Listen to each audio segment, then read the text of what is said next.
Good morning. Welcome to Inquisition Update. My name's Tom Fress, and I'll be your host for the next hour. You're listening to FirstAmendmentRadio.com. Thanks for tuning in. Now, we're going to continue our reading and discussion of the book, The Papacy and the Civil Power by R.W. Thompson. And yesterday, by the end of the broadcast, we were discussing Pope Pius IX, early in his pontificate, was somewhat amenable to some of the liberal tendencies that were arising in his realm and sought to make some concessions, but that something happened. And that something is that the Jesuits asserted themselves and redirected Pope Pius IX, as they are so wont to do throughout history. That's right, the Jesuits control the papacy, and they were the ones who granted the papacy this so-called infallibility in order to better consolidate the power of the Roman Catholic Church and reduce their need of influence, that is, the Jesuits' need of influence, in just controlling the Pope rather than the College of Cardinals and all the so-called hierarchy. Yes, the Jesuit bit was placed in the mouth of the head of the horse, Pope Pius IX, and now the Jesuits can easily steer the papacy. Now, Pope Pius IX at this time took an abrupt turn. No longer was he amenable to any quote-unquote liberal tendencies, but he had previously made some concessions, or was considering making some concessions. And it says, beginning on page 197, if you're following along, about halfway down the page, it says some of his enemies accused him of insincerity in making these concessions, and insisted that they were the result of his fears of personal violence. In other words, he was making a compromise to prevent violence from breaking out in his realms. And it says, however this may have been, he was soon turned from his liberal course by events which seemed to have thrown him into the arms of the Jesuits, and to have placed him in their direct antagonism to the European liberals of his own church. He took a very, very conservative stand as a result of the effects of the influence of the Jesuits, and he turned on those liberal sects of the Catholic Church. And it says, this cunning and compact order, speaking of the Jesuit order, has succeeded in indoctrinating his mind so thoroughly with their ideas of ecclesiastical and civil policy that the remembrance of what he was once disposed to do in behalf of the popular representation seems, under their teaching, to have driven him in the other extreme. So we see this immediate about-face by the papacy under the influence of the Jesuits. No liberalism. Strict, ultramontane Jesuitism. That is, the Pope is supreme, the Roman Catholic Church is the only legitimate church in the world, and it has a divine right to rule the world, both temporally and spiritually. That's Jesuitism. And in order for that to happen in the world, liberalism, which is equated to mean Protestantism, must be thoroughly routed. They can't live together. Catholicism and Protestantism, by the view of the Jesuits, cannot live together. All right. Pope Pius IX's assumed infallibility brought about by them, that is, the Jesuits, has not exempted him from either ambition or passion. He has taken especial pains not only to condemn and anathematize the Italian people. Remember, he condemned them because they shirked off his temporal throne and accepted Victor Emmanuel as their leader, and began their own independent government, a government not under papal control. it says, he has taken especial pains not only to condemn and anathematize the Italian people because they have established their national unity and fixed their capital at Rome, but attributing these political changes to the motive on their part of ultimately creating liberal and popular institutions. He has so frequently and strongly expressed himself on these subjects that it is not at all difficult to demonstrate his hostility to such a government as ours. All right, seeing how Pope Pius IX hated the liberal government, the rebel government of Italy under Victor Emmanuel, we now know how Pope Pius IX viewed our government. Because on the technical issues, there's no difference. The government of the United States was a popular government, a government of, by, and for the people. The people were the power in the United States, and that's how the Pope saw this new government in Italy, and he took every effort to destroy it. Now it says, nowhere, however, has he done this more strongly than in the encyclical and syllabus of 1864, which renders it necessary for us to examine their principles minutely in order to see what he requires of his followers in this country, what particular principles of our government have excited his hatred, and what other principles he and his adherents propose to substitute for them. The reader should keep in mind, however, that both in the condemnation of one class of principles and the avowal of the other, the Pope is acting within what he considers the spiritual order. Okay? We're talking about temporal things, but the Pope considers it part of his spiritual realm. He says, thereby, he may see what temporals he includes in that order, and over what and how many principles of our government he claims jurisdiction on account of his divine commission. And this will enable him to understand what the papal writers mean when they talk about the spiritual and the temporal orders.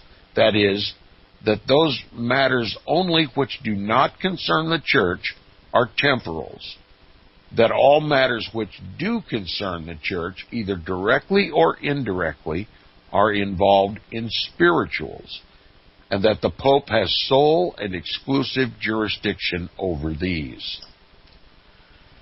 The encyclical, Pope Pius IX's encyclical, sets out by denouncing, quote, the nefarious attempts of unjust men who promise liberty while they are slaves of corruption, unquote, and who are endeavoring, quote, by their false opinions and most pernicious writings to overthrow the foundations of the Roman Catholic religion and of society, assuming that the superstructure of good government can rest upon no other foundation than the Church of which he is the head. These defenders of political liberty have stirred up a quote-unquote horrible tempest, says Pope Pius IX, by their quote-unquote erroneous opinions, which has compelled him to raise his pontifical voice and condemn, quote, the most prominent, most grievous errors of the age, and to exhort all the sons of the Roman Catholic Church, in whatever part of the world they may reside, that, quote, they should abhor and shun all the said errors as they would the contagion of a fatal pestilence, unquote.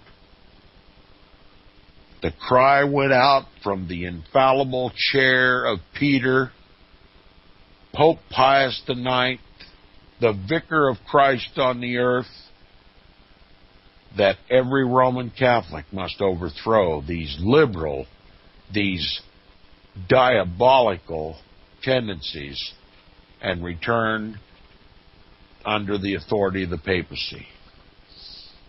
He called liberalism, in a sense, Protestantism, a fatal pestilence. These governments that withdrew themselves from the rule by the rich ruling elite, by the kings that were seated by the papacy and set up their own governments, were fatal pestilences, according to Pope Pius IX. And it says, proceeding to show what he understands to be the object of these quote-unquote unjust men, he declares that their chief desire is, quote, to hinder and banish that salutary influence which the Catholic Church, by the institution and command of her divine author, capital D and capital A, ought freely to exercise even to the consummation of the world, not only over individuals, but nations, peoples, and sovereigns, unquote. Kind of reminds you of the scriptures, doesn't it? Peoples, nations, tongues, and tribes. The Bible speaks of this monopoly, this monarchy called the papacy in the world. God calls it Antichrist. Now, after thus generalizing, he advances to specific allegations. This is going to be important for my listeners. Listen, he says he considers it impious and absurd that society should be constituted and governed irrespective of religion, and that no real difference should be recognized between true and false religion, that is, that the separation of church and state and the protection of all forms of religion, as in this country, are quote-unquote impious because they violate God's law, and absurd because they take away from the papacy the power of governing the country and control the consciences of all the people. He denounces those who insist that government should not inflict penalties upon those who violate the Catholic religion, thus claiming that government should be constructed so as to inflict these penalties when the laws of the Roman Catholic Church are violated. Now, what we're talking about here is a union of church and state, where the church makes the laws and the state enforces them with bloody cruelty. We don't need for this to happen again in the world before we realize where the Pope is taking us. All we have to do is look at history. All we have to do is read Fox's Book of Martyrs and so many other books that delineate in bloody detail how the papacy controlled the world. But the papacy wants to restore that old world order. The book continues, it says, the withholding this power of punishment to protect the Roman Catholic religion but no other, he calls a totally false notion of social government, quote, because it leads to the erroneous opinions most pernicious to the Roman Catholic Church and to the salvation of souls, unquote. In other words, the salvation of the world demands that Roman Catholicism be the only religion. He says these he calls insanity, following the example of his immediate predecessor, Gregory XVI, who issued a like encyclical letter in 1832. He then enumerates these quote-unquote erroneous opinions, which are so, quote, pernicious to the Roman Catholic Church and to the salvation of souls, and which indicate insanity on the part of those who maintain them, manifestly meaning that it is the duty of the papacy to exterminate them wherever it can do so. They are as follows. First, the assertion of the principle that, quote, liberty of conscience and of worship is the right of every man. Second, that this liberty of conscience and of worship should be, quote, proclaimed and asserted by the law, unquote. Third, that the citizens shall have the right to, quote, publish and put forward openly all their ideas whatsoever, either speaking, in print, or by any other method, unquote. Pope Pius IX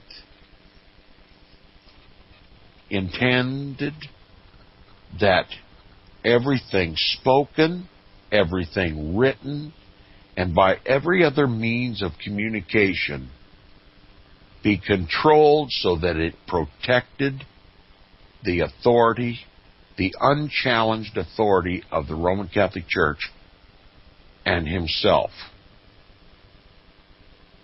Now, if the Pope could have what he wants today, that's exactly what would happen. And let me give you a little personal experience.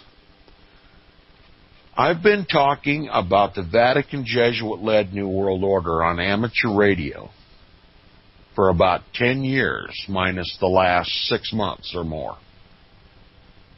And why do I not speak about the Vatican Jesuit-led New World Order on amateur radio anymore these days? Because the truth is being opposed by other licensed amateur radio operators who dislike my communications, who dislike my speech. And they color it hate speech. And they assert that it doesn't belong on amateur radio. And by their own volition, with the support of all their friends, and with the acquiescence,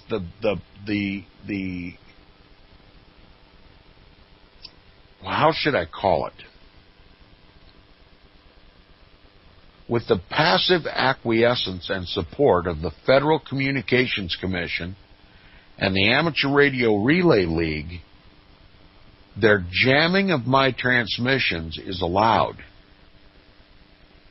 And word has gotten out that amateurs on the 75-meter band at night who do not like my transmissions, my free speech, my free thought, my free practice of religion, my political speech in regards to the Vatican Jesuit-led New World Order, the exact same subjects that I talk about here on First Amendment Radio, on Inquisition Update, are not permitted.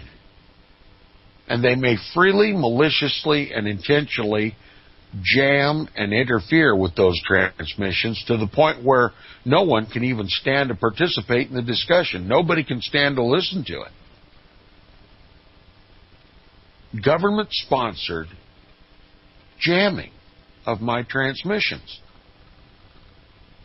Special Counsel for Amateur Radio Enforcement Laura Smith turns a blind eye and a deaf ear to nightly jamming by innumerable hordes of amateur radio operators.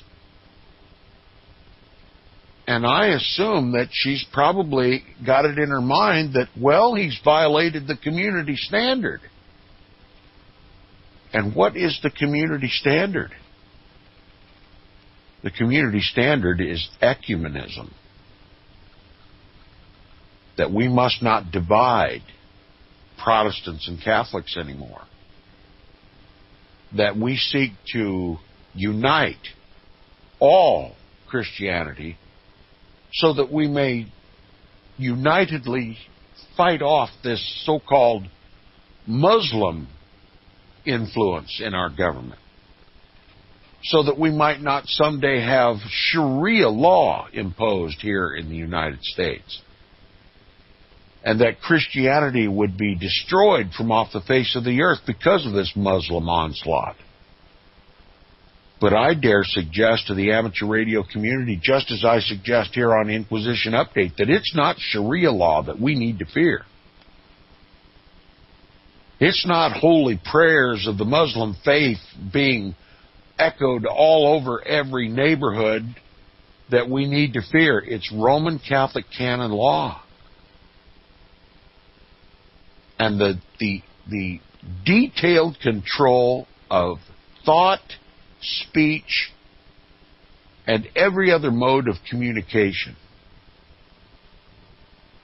so that the Pope may rule supreme all over the world.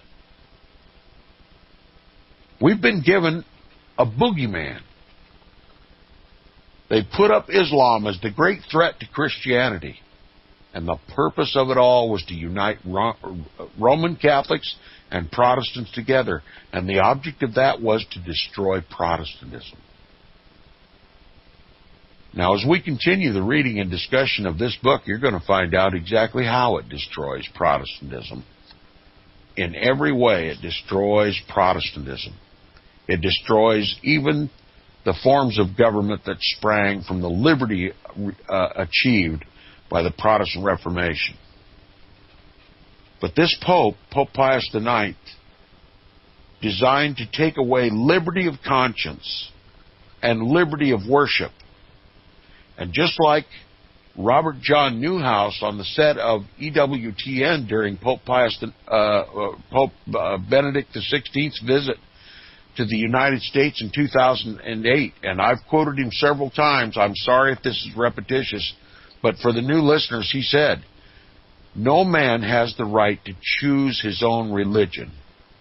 No man has the right to choose what he will believe."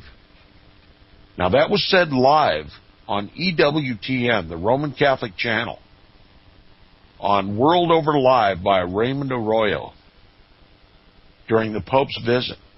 He reiterated what Pope Pius IX said in his encyclical. No man has the right to choose his own religion. No man has the right to choose what he will believe. That must be dictated by the Pope as the Vicar of Christ, the replacement of the Son of God on earth. No freedom of religion, no freedom of conscience. In the New World Order, there will be no freedom of religion and no freedom of conscience. And that the laws of the Roman Catholic Church will be enforced by law, just as it was during the Old World Order. And there won't be anything published in this country that runs contrary to the decrees of the Pope. Every mode of communication will be controlled, even as it is on amateur radio, against my discussions of the Vatican Jesuit-led New World Order. Now, I'll continue with the book. It says, all these principles are essential fundamentals in our form of government, and they could not be destroyed without the immediate overthrow of all of our civil institutions. That's right, the New World Order cannot be imposed in this country without the immediate overthrow of both our Constitution and our civil institutions, because they're all based on a people-oriented government rather than a kingly-oriented government. Now, yet the Pope declares that they are, quote, pernicious to the Catholic Church, that is, in conflict with its principles and the plan of its organization, that we are insane because we maintain them and consider them worthy of special denunciation and anathema. He declares that those who do maintain them, as all do who are worthy of American citizenship, quote, preach the liberty of perdition, unquote. That's right. Right here on Inquisition Update, I'm preaching the liberty of perdition, according to Pope Pius IX, and according to his faithful Roman Catholic worshipers who jam and interfere with my transmissions on amateur radio, while the Federal Communications Commission turns its deaf ear and blind eye and allows it to continue, not for a little while, but for 10 years. We'll be back after these messages. You're listening to Inquisition Update on FirstAmendmentRadio.net.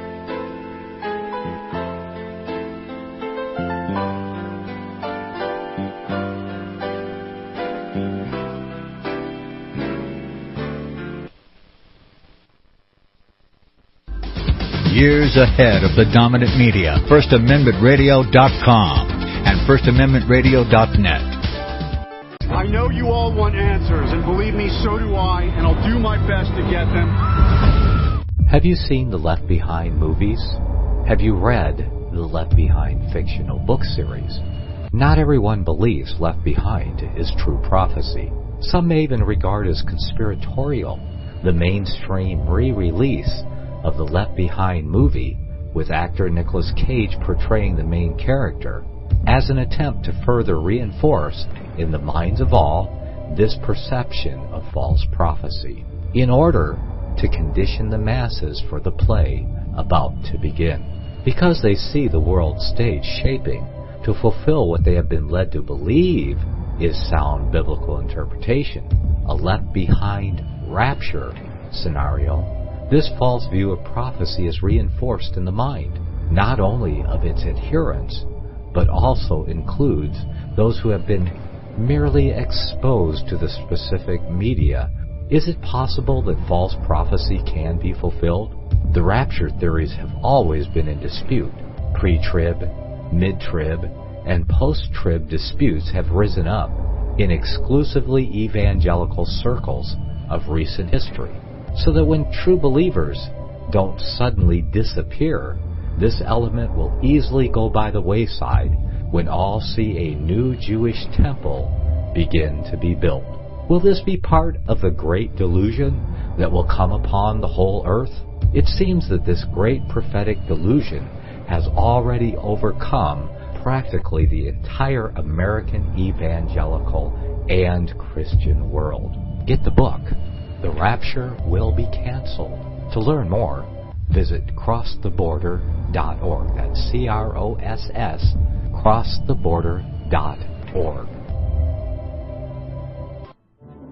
The book of Revelation says, the spirit of prophecy is the testimony of Jesus Christ. This is at the very heart of FirstAmendmentRadio.com. In that spirit, we have created the Prophecy Reality News app for all of your mobile devices, streaming First Amendment Radio 24 hours a day, 7 days a week. Available for your Apple, Android device, and smartphone, absolutely free.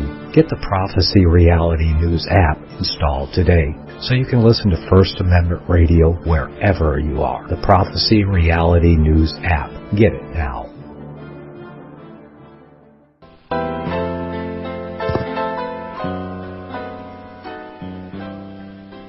Okay, welcome back from the break. You're listening to Inquisition Update on First Amendment Radio.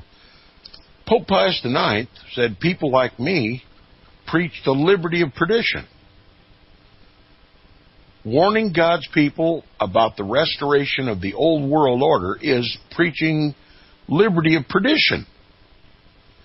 Exercising my freedom of speech, freedom of conscience, freedom of religion, freedom of opinion, freedom of expression to warn God's people about what the papacy plans for this country and the world is exercising a liberty of perdition. In other words, a liberty of hell. And anyone else who does is as equally guilty as I. And if people say that, oh, Tom, you're making a mountain out of a molehill, we don't have control of the press.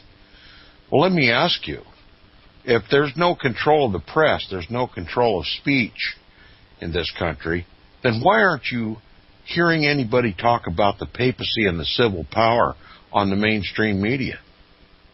Or, for that matter, in the churches, in the 501c3 government agent-controlled churches. That's right, there's certain things you're not allowed to talk about.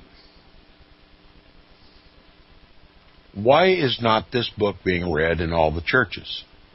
Why is not this book liberally found on the shelves of the schools of this country? And people dare tell me why we have no control. The press is not controlled in this country.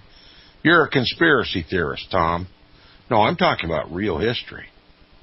I'm talking about copious, voluminous history. I'm talking about a characteristic of history that dominates history. The papacy is one of the main constituents of history.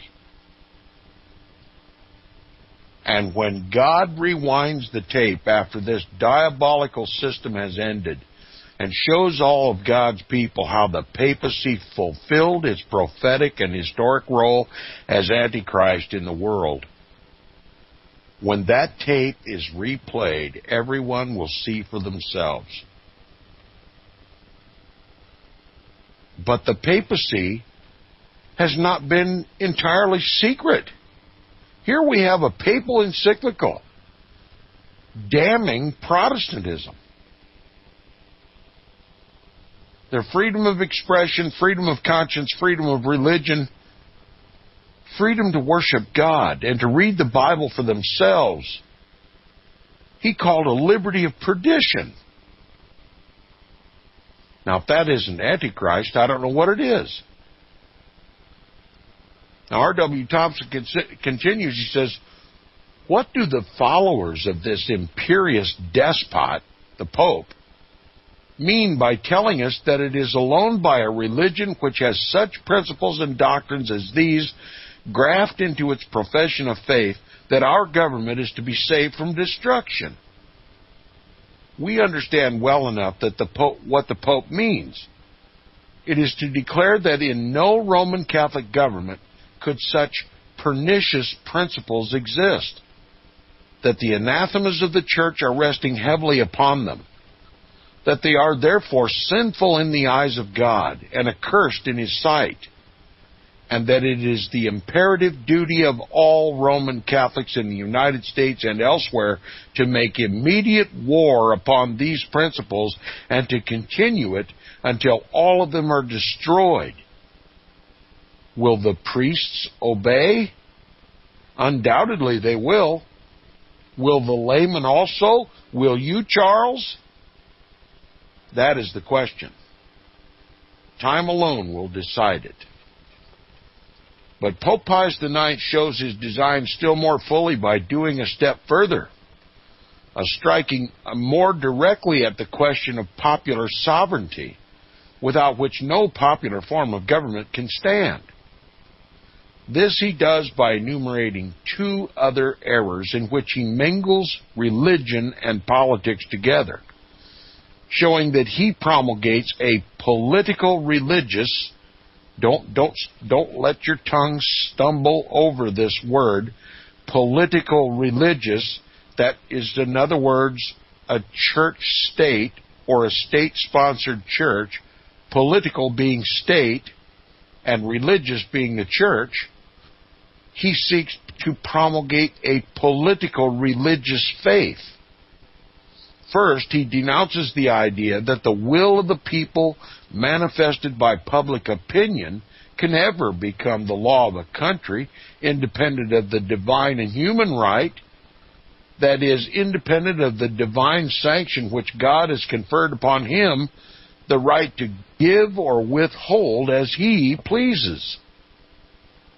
Second, he denounces also the doctrine that in political affairs, accomplished or consummated facts can have the force of right by the fact of accomplishment, meaning thereby that no government which he, as God's vicegerent, considers unjust can become legitimate by the fact of its existence for any length of time. And consequently, that the government of the United States, being founded upon principles, quote, pernicious to the Roman Catholic Church and to the salvation of souls, unquote, has not yet become legitimate and would not become so, though it should exist 1,000 years. We shall hereafter see how this same doctrine is put forth by the highest authorities of the Roman Catholic Church in this country in a more argumentative but not less dogmatic manner than we shall come to consider the modes contrived by the papacy to release the Roman Catholic citizens of the United States from his oath of allegiance to our national Constitution. And look, if you think this is unbelievable, this has happened many, many, many times throughout history, and we talked about one example being Austria and Germany. The papacy relieved the people from any allegiance to their government. Any allegiance that they had sworn to their government was null and void, and that they were to make war upon their governments to reinstall the papal order of things.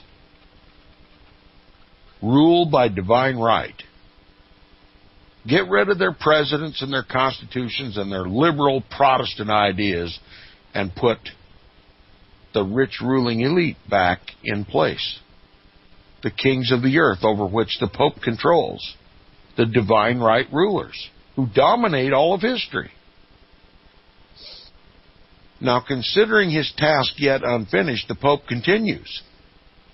Referring to the religious orders, to the right of the Church to acquire and hold property without limitation, and to socialism and communism, with which he has invariably classed all struggles of the people for self-government, he hurls his most fearful and terrible anathemas at the heads of all who require the Roman Catholic Church to obey the laws of the state, and those who deny the authority of the Church and his own authority over secular affairs.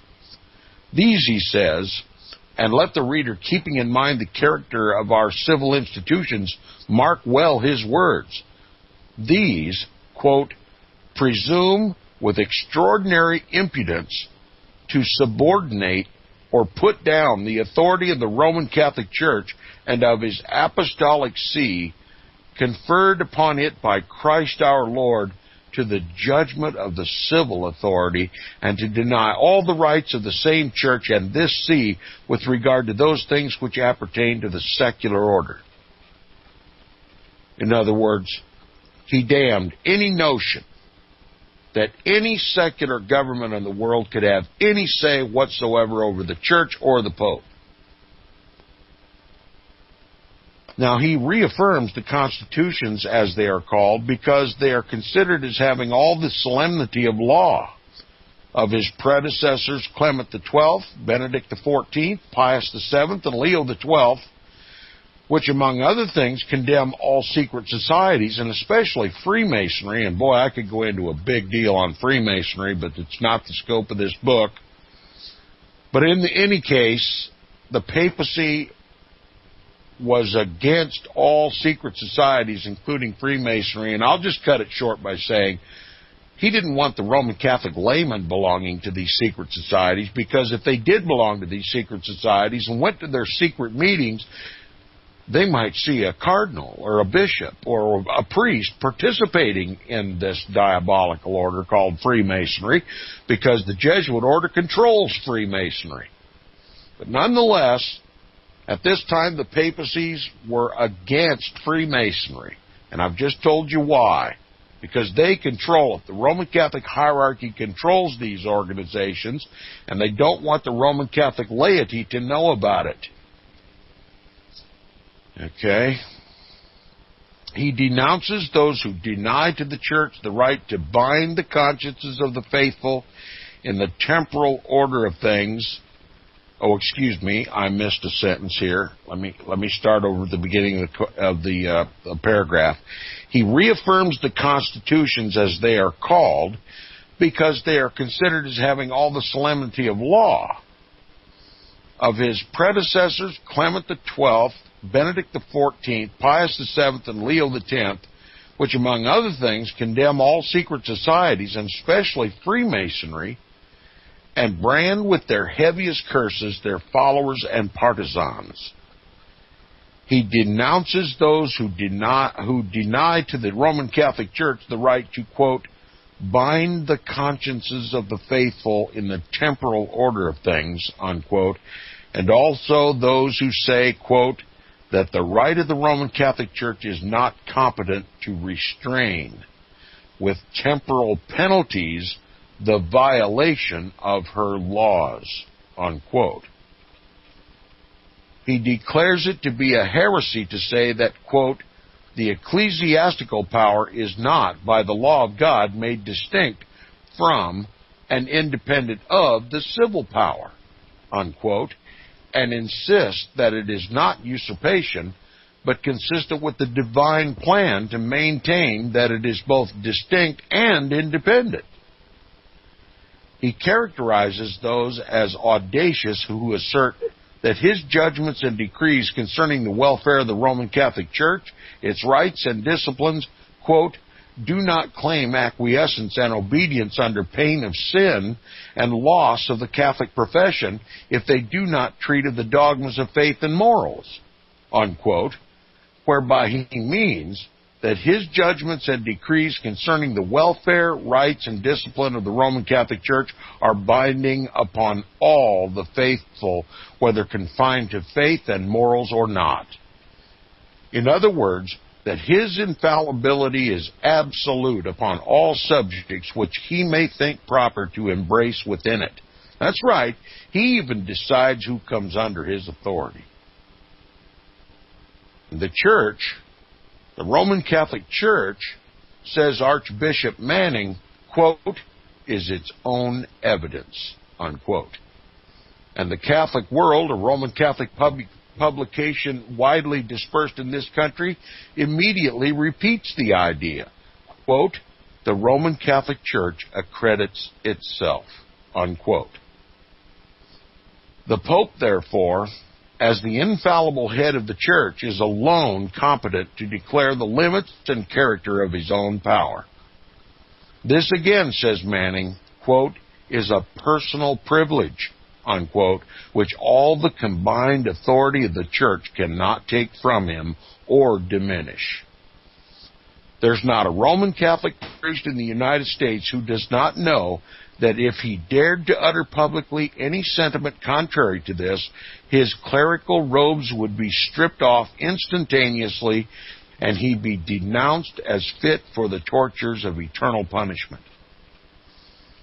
The numerous counts in this indictment which the Pope has drawn up against all liberal ideas, all liberal-minded people, and all liberal institutions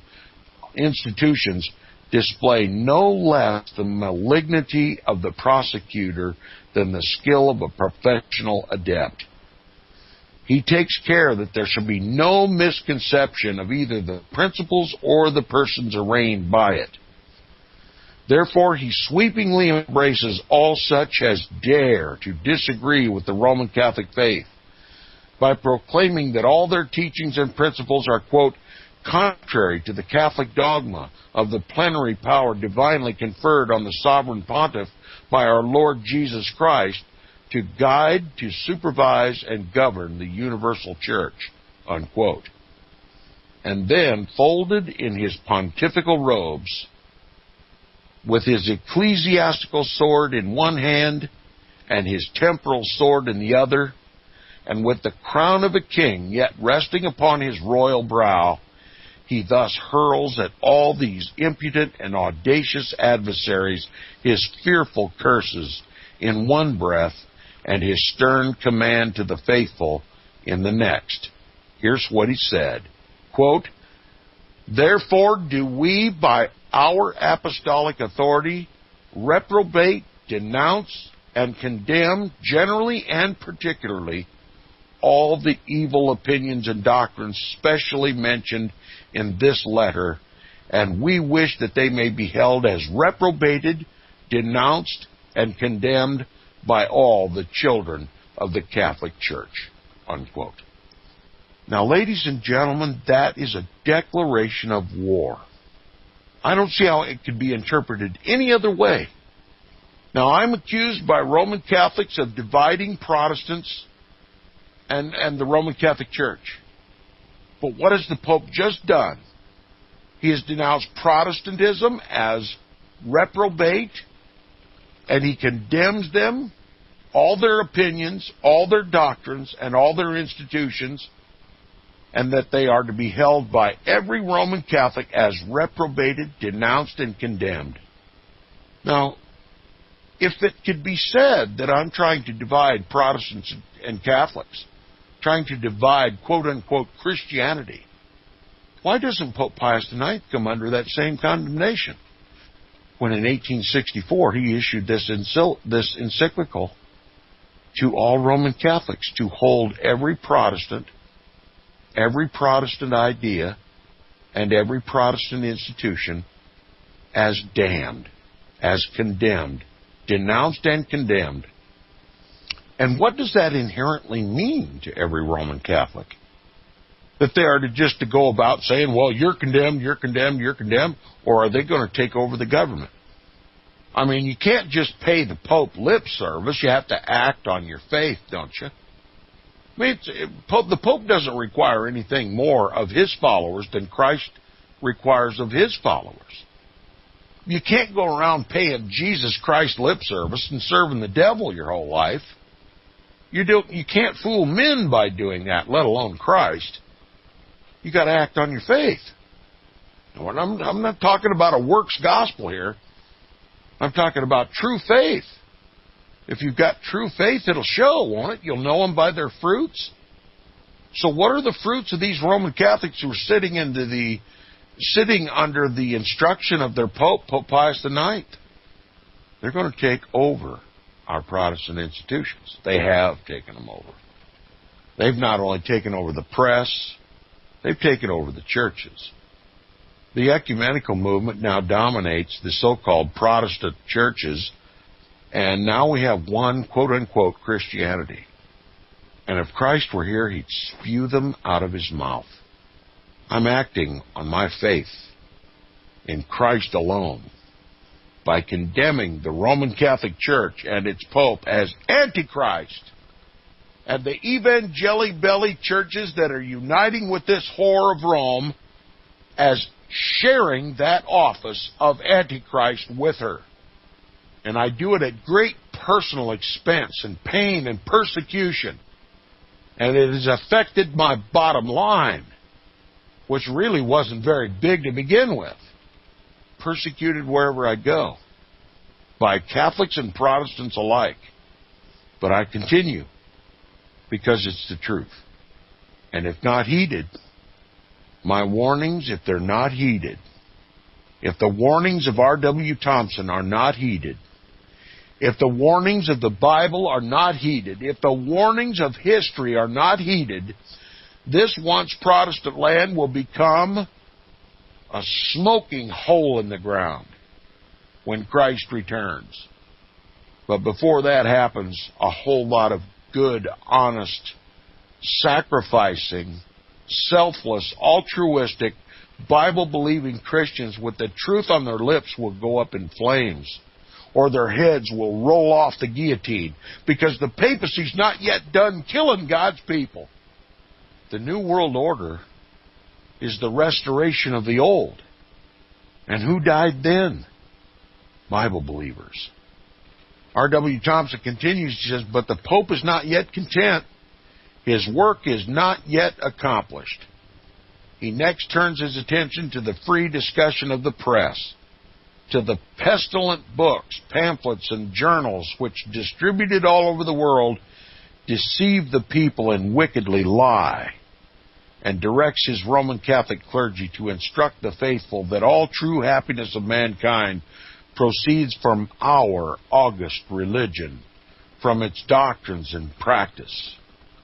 He condemns them to inculcate the doctrine that kingdoms rest upon the foundation of the Roman Catholic faith, and not to omit to teach that the royal power has been established not only to exercise the government of the world, but above all, for the protection of the Roman Catholic Church, and that there is nothing more profitable and more glorious for the sovereigns of states and kings than to leave the Roman Catholic Church to exercise its laws and not to permit any to curtail its liberty.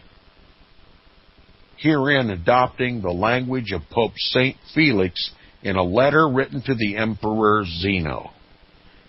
And he quotes approvingly from an encyclical letter of Pope Pius VII in 1800. This sentence, quote, "It is certain that it is advantageous for sovereigns to submit their royal will according to his ordinance to the priests of Jesus Christ, and not to prefer it before them." And here our analysis of this extraordinary encyclical letter of Pope Pius IX might end, if it did not possess additional significance which is concealed from the ordinary reader, whether Catholic or Protestant. The hierarchy understand it perfectly. If they were addressed by the Pope in Kabbalistic words, they would be furnished with a key to their interpretation.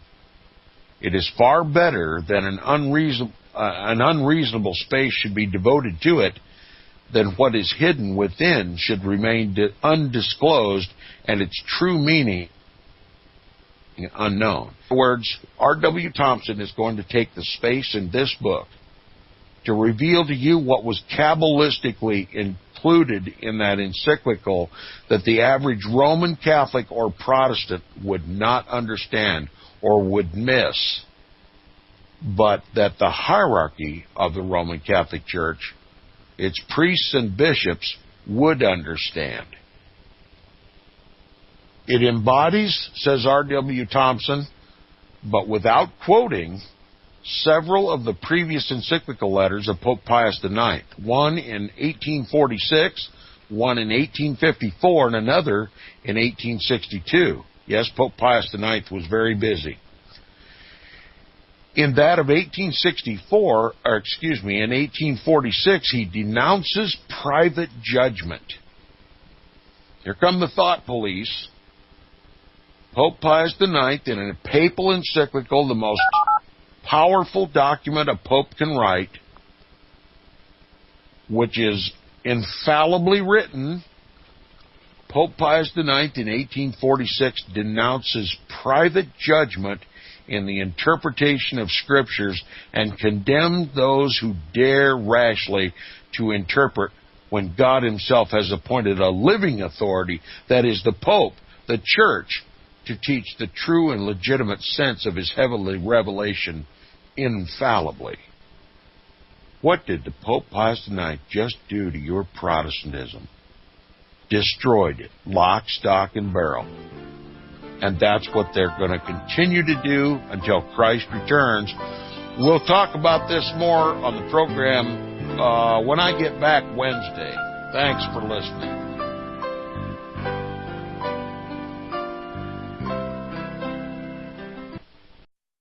Visit crosstheborder.org, C-R-O-S-S, crosstheborder.org, to get your print, EPUB, or PDF version of the book, The Rapture Will Be Canceled. That's crosstheborder.org. I know you all want answers, and believe me, so do I, and I'll do my best to get them.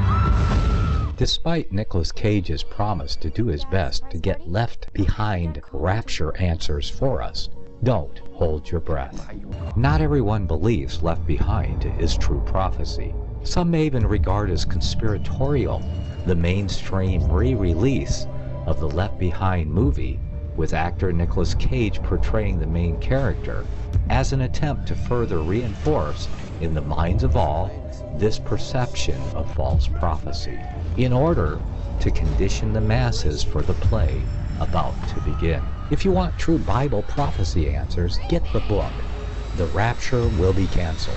The author exposes the Latin rapture origin, the 7-year tribulation deception, true Bible revelation of Daniel's 70 weeks, the abomination of desolation, the restrainer, America in the Revelation, the image of the beast and the mark of the beast, and the truth about God's chosen people, and so much more about Bible prophecy.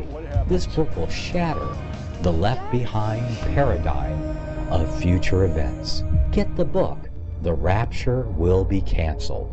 Visit crosstheborder.org, C-R-O-S-S, crosstheborder.org, to get your print, EPUB, or PDF version of the book, The Rapture Will Be Canceled. That's crosstheborder.org.